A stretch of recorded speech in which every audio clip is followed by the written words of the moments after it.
हमारा जो चलेगा क्लास 10th का ट्रायंगल्स, इसमें जो है बेसिक प्रोपोर्शनलिटी थ्योरम या इसको हम लोग कह सकते हैं थेल्स थ्योरम, इसको हम लोग देखेंगे। थेल्स थ्योरम के अकॉर्डिंग क्या है कि if a line is drawn parallel to one side of a triangle to intersect the other two sides in distinct point, then the other two sides are divided in the same ratio. ठीक है, means क्या कि अगर कोई triangle अगर है, ठीक ना, और अगर ए बी सी ट्रायंगल हो और इसके दो साइड्स के किसी दो पॉइंट से एक लाइन पास के पैरेलल हो, तब जो है ये जो थर्ड साइड हो, जो लाइन हमने ड्रॉ किया है पैरेलल, वह जो होगा अदर टू साइड्स को क्या करेगा, एक फिक्स्ड रेशियो में या इक्वल रेशियो में डिवाइड करेगा। That means A D by D B is equal to A E by E C. ठीक ना, तो हम लोगों को गिवन है triangle, in triangle A B C, तो डी ई जो है D E parallel to B C, ठीक ना, और डी और ई जो है पॉइंट है, and D and E are distinct point on side A B and A C respectively. ठीक है, तो टू प्रूफ में हम लोगों को प्रूफ करना क्या है, A D by D B is equal to A E by E C, ये हम लोगों को प्रूफ करना है। और कंस्ट्रक्शन के लिए हम लोगों को करना पड़ेगा कंस्ट्रक्शन में जो है हम लोग डी से जो है ए सी पर एक परपेंडिकुलर ड्रॉ कर लेते हैं, इसको एम मान लेते हैं, और ई से जो है हम एक परपेंडिकुलर ए बी पर ड्रॉ कर लेते हैं और इसको एन मान लेते हैं। ठीक है, और बी और ई को ज्वाइन कर देते हैं और डी और सी को ज्वाइन कर देते हैं। ठीक है, draw D M perpendicular to A C and N E perpendicular to A B and join D C and B ई।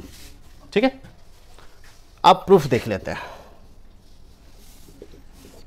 अब देखोगे कि हम लोग जो ले लेते हैं एक ट्रायंगल, ये ले लेते हैं triangle A B A D E, और हम लोग एक ट्रायंगल ले लेते हैं डी ई बी, यानी मतलब ये ट्रायंगल और ये पूरा ट्रायंगल, दो ट्रायंगल लिए, एक ट्रायंगल हमारा ए डी ई हो गया और एक ट्रायंगल डी बी ई हो गया। ठीक ना, तो इसमें इन triangle A B E and triangle D B E, दोनों का एक रेशियो ले लेते हैं, area of triangle A B E by area of triangle D E B is equal to क्या हो जाता है, area of triangle 1/2 into base into height, तो 1/2 into A B E triangle का बेस कौन सा हो जाएगा, ये बेस ए डी और हाइट क्या हो जाएगा एन ई, और 1/2 इंटू डी ई बी का जो बेस होगा डी बी हो जाएगा, और इंटू इसमें भी एन ई, तो ये हाफ हाफ कैंसिल और एन ई कैंसिल हो जाएगा A D by D B. ये फर्स्ट इक्वेशन मान लीजिए। ठीक है, अब जो है हम लोग ट्रायंगल में क्या करते हैं, ए बी ई, अब हम लोग ए ई साइड को बेस मानते हैं, ठीक ना, और परपेंडिकुलर हमारा डी एम जो है परपेंडिकुलर हो जाएगा, और ये ट्रायंगल को छोड़ दीजिए। ठीक ना, अब हम लोग ले लेते हैं ये वाला ट्रायंगल डी सी ई। ठीक है, तो इस केस में क्या हो जाएगा, in triangle A D E and triangle D E C, area of triangle A B E by area of triangle D E C is equal to हो जाएगा 1/2 into A E into D M by 1/2 into E C into D M. तो ये DM DM cancel, half half cancel, तो यहाँ से आ जाता है हमारा area of triangle A B E by area of triangle D E C is equal to A E by E C, ठीक ना। अब जो देखोगे कि ये सेकेंड इक्वेशन मान लीजिए। अब हम लोग देखते क्या है कि हम लोग एक थ्योरी 9 में पढ़े थे कि the triangle drawn on the same base and between same parallel has equal area, ठीक ना। तो यहाँ पर ये सेम, ये तो पैरेलल लाइन है और ये ट्रायंगल जो होगा, ये दोनों ट्रायंगल यानी ट्रायंगल डी बी ई और ट्रायंगल डी ई सी जो है ये सेम बेस यानी इस बेस पर है और इस बेस के बिटवीन है, between same base and between same parallel के बिटवीन है, तो इसका दोनों ट्रायंगल का एरिया क्या होगा, सेम होगा। तो since triangle D B E and triangle D E C lies on same base and between same parallel C का जो एरिया होगा वो क्या होगा, इक्वल आ जाएगा। अब यहाँ पर जो है हम लोग इक्वेशन फर्स्ट में जो है डी ई बी तो दिया हुआ है, तो हम सेकेंड से जो है डी ई सी के प्लेस पर triangle D E B area of triangle D E B लिख सकते हैं। तो उसको हम लोग पुटअप कर दिए तो आ जाएगा area of triangle A B E by area of triangle D E B is equal to A E by E C. अब ये हमारा थर्ड इक्वेशन। फर्स्ट और थर्ड इक्वेशन हम लोग क्या देखते हैं कि हमारा एल एच एस जो है इक्वल है, तो आर एच एस क्या हो जाएगा, इक्वल हो जाएगा फ्रॉम फर्स्ट एंड थर्ड, क्या हो जाएगा, A D by D B is equal to A E by E C. यही तो हम लोगों को प्रूफ करना था, प्रूफ हो गया।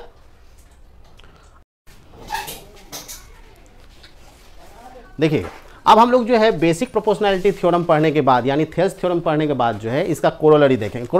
उसमें क्या था कि हमारा थेल्स थ्योरम में कि A D by D B is equal to A E by E C, ये हमारा था थेल्स थ्योरम।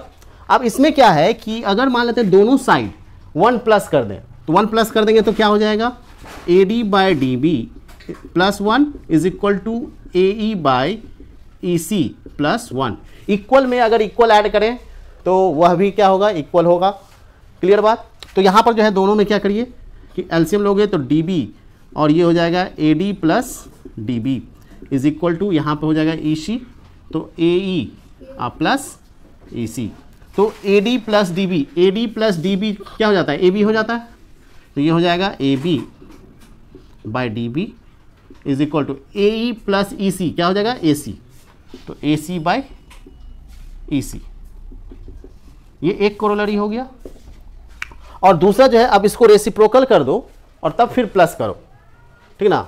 तो उस केस में क्या आ जाएगा कि रेसिप्रोकल करोगे तो अब ए डी नीचे आएगा, यानी उस केस में आ जाएगा तुम्हारा A B by A D is equal to A C by A E. ये हमारा सेकेंड कोरोलरी आएगा जब इसको रेसिप्रोकल करके और 1 प्लस कर देंगे बोथ साइड, ठीक ना, तब जो हमारा ये कंडीशन आएगा। ठीक, अब जो है हम लोग कुछ क्या करते हैं, कुछ जो है रिलेटेड क्वेश्चंस देख लेते हैं कि आखिर सॉल्व कैसे होगा।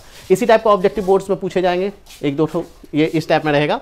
तो अगर मान लेते हैं D and E are points on the side of A B and A C respectively of the triangle A B C such that D E parallel to B C. एक बात ध्यान रखना, थेल्स थ्योरम तभी apply करोगे जब तुम्हारा third side parallel हो, ठीक ना, डी ई के पैरेलल अगर बी सी हो तभी थेल्स थ्योरम एप्लीकेबल होगा, अदरवाइज थेल्स थ्योरम एप्लीकेबल नहीं होगा। एकदम बिल्कुल ध्यान रखना है, इसमें गलती नहीं करना है, ठीक ना, क्योंकि अगर मान लेते नहीं दिया तो Thales theorem is not applicable, अगर पैरेलल नहीं है तो, ठीक है। तो यहाँ पर तो दे दिया है, कंडीशन दे दिया है, D E parallel to B C है, तो इसका मतलब थेल्स थ्योरम अप्लाई हो जाएगा। तो फर्स्ट केस में देखिएगा कि ए डी आपको दिया हुआ है, ए डी दे दिया, ए बी दे दिया। यहाँ हम लोग एक रफ फिगर बना लेते हैं फर्स्ट के लिए, ए बी सी डी और ई। ए डी हम लोगों को दिया हुआ है 3.6 सेंटीमीटर, ए बी जो दिया हुआ है यहाँ से यहाँ तक ये जो है 10 सेंटीमीटर दे दिया। और AE जो है दिया हुआ है 4.3 सेंटीमीटर, और EC हम लोग को EC फाइंड आउट करना है, EC और AC दोनों फाइंड आउट करना है, ठीक ना। तो अभी तो जस्ट हम लोग कोरोलरी अप्लाई करके ये बना सकते हैं। कोरोलरी से क्या हो जाएगा, ये हम लोगों को चाहिए AC और AB का रिलेशन, AB दिया हुआ है, ये दिया हुआ है और AE भी दिया हुआ है, तो हो जाएगा तुम्हारा लास्ट वाला। तो हम लोग क्या करते हैं, from Thales theorem, Thales theorem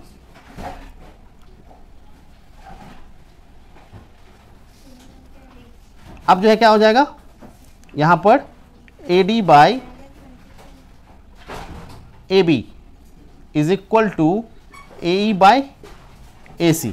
तो यहां पर हो जाएगा AD हमारा जो है 3.6 by 10 is equal to 4.3 by AC। Cross multiplication कर दीजिए, क्रॉस मल्टीप्लीकेशन करोगे तो AC is equal to 4.3 into 10 by 3.6, decimal remove हो जाएगा, ठीक ना।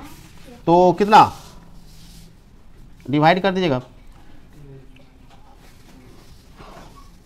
3 से ये कैंसिल नहीं है, तो ये हो जाएगा तुम्हारा 2 से कैंसिल, 18 2 36 5, तो 5 3 15 1 5 4 20 प्लस 1 21 215 बाई 18।